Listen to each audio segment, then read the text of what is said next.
This is a 1988 Silver Sonic King trombone silver bell. This engraving was commissioned by the director of the Miami Heat Street Band, Michael A. Randall. Michael sent me an email requesting some special engraving on his instrument that he bought for himself for his birthday, and had sent me a link to the H.N. White site about a 1920 artist model King trombone that he fell in love with, and he said, I would like this on my horn. So I was able to get that design and grant his wish for his birthday. I want to point out some of the special features that make this, quite a museum quality engraving and trombone. Let's begin down here at the artist palette. That's what this design was named after. If you see, the rim of the bell is gold plated, and the inside of the bell as well is gold plated.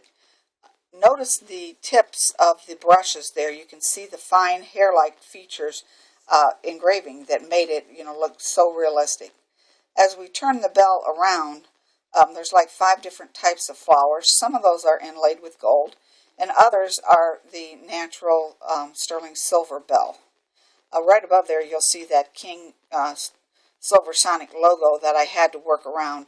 That was actually a manufacturer's stamp, and I restored it with hand engraving. So once I had this engraving piece, I had to make it fit with what was originally there. Right on the back side of the bell there, you'll see that there's some scroll work at the bottom there, and I've included my initials as signing this piece for Michael, and years from now they'll know who the engraver was. As we move around the bell, you'll see the ribbons that the ribbon dancer is holding, her arms outstretched above her head, holding the ribbon banner for the King logo. That King logo is like three-dimensional. It requires several techniques, special engraving techniques, so that you can get that effect that it's a almost three-dimensional piece. Sitting atop that, surrounded by some leaves, some laurel leaves, is the golden eagle. The golden eagle has got quite a few special engraving techniques as well. Obviously, a lot of this is inlaid with gold. Anderson Silver Plating did the gold plating, and then we move on up towards the serpent. The serpent is there with his tongue outstretched and, his beady little eye there looking at you. And as the tail winds its way through all the leaves and the flowers on the bell, you can almost feel the scales of the snake skin. It moves all the way upwards towards the bell, and the tip of the tail is just hiding behind one of the feature flowers. As we move upward, you can see there's actually, ending the bell engraving itself, 3 different types of flowers that are, each of them are inlaid with gold. And that pretty much completes the bell engraving. I want to show you what's on the top of the branch engraving. Now this piece is, it's brass. It's not plated with gold. It's actually the brass.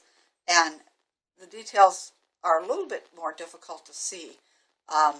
But it has flowers and leaves much like the rest of the bell, and each side is symmetrical with the other. Moving towards the counterweight, the customer asked if I would engrave the counterweight much like the museum piece was, which had the King, the 3-dimensional lettering on that as well. I'm sorry, 2-dimensional. And so I was able to do that. And then on the back side, the other side of the counterweight bell, he wanted his initials, and then with the date there, that was his birthday gift to himself. And that pretty much completes the bell of the engraving. But let me show you a couple of the features on the slide that he requested also. The slide has got this little special feature that I came up with. It right here where we unlock the slide, there's quite a bit of engraving. And then if we flip it around to the other side here, you will see as the engraver is sliding his slide, I'm the musician is sliding his slide. The engraving comes in and out. It's kind of a little bit of a fun thing for him to do that'll bring a smile to his face while he's playing. So, we're both pretty happy with that. And then the top side, down there where the water key is at, has got a special feature that, one moment, it's got a little diamond pattern that around the circumference of each of the ferrules there, all the way around, giving it a little bit of a pop-out kind of view. And then we have a flower coming out of the bell guard there not the bell guard, but the slide guard there at the end. It just slipped right out from underneath the guard. So that pretty much completes the engraving of the slide. And so thank you for watching, and I hope you enjoyed this. And if you're interested in me doing something like that for you, just give me a call.